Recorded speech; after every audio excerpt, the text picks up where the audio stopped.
అండి అందరికీ one more mini vlog అనమాట. లాస్ట్ టైం అకేషన్ ఉందని చెప్పాను కదా అండి. అదేంటంటే మా ఊర్లో గజస్తంభం అయితే ఎత్తుతున్నారు. మా ఇంటి ఆడపిల్లల కోసం శారీస్ అయితే తీసుకొచ్చాము. అవన్నీ నేను నీట్గా ప్యాక్ చేస్తున్నాను అనమాట. తాంబూలం పెట్టి ఒక శారీ పెట్టి కవర్లో అయితే ప్యాక్ చేస్తున్నాను. ఇంకా ప్యాక్ చేస్తుంటే మా రిలేటివ్స్ అందరు కూడా వచ్చి మాట్లాడుతూ ఉన్నారనమాట. నేను ఇంకా అక్కడ కూర్చున్నాను అనేసి.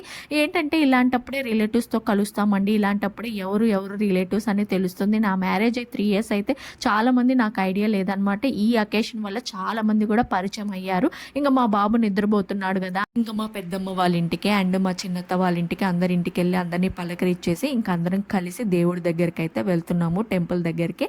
ఇంకా మా బాబు కూడా నిద్రపోతున్నాడు. గజస్తంభం ఎత్తే టైంలో మా బాబు మేల్కో ఉన్నాడని నేనైతే వెళ్ళలేదు. ఇంకా తర్వాత వెళ్తున్నాను. లాస్ట్ ఇయర్ ఆంజనేయ స్వామి బొమ్మ ప్రతిష్ఠ అయితే జరిగిందండి. ఇంక ఈ ఇయర్ గజస్తంభం అయితే చేశారు. లాస్ట్ ఇయర్ ప్రెగ్నెన్సీ వల్ల అటెండ్ అవ్వలేకపోయాను. ఈ ఇయర్ లాస్ట్ మినిట్లో కుదిరింది, అటెండ్ అయితే అవుతున్నాను. కంటిన్యూస్ షార్ట్ అనేది నెక్స్ట్ బ్లాగ్లో వస్తుంది. Please like, share and subscribe. Thanks for watching.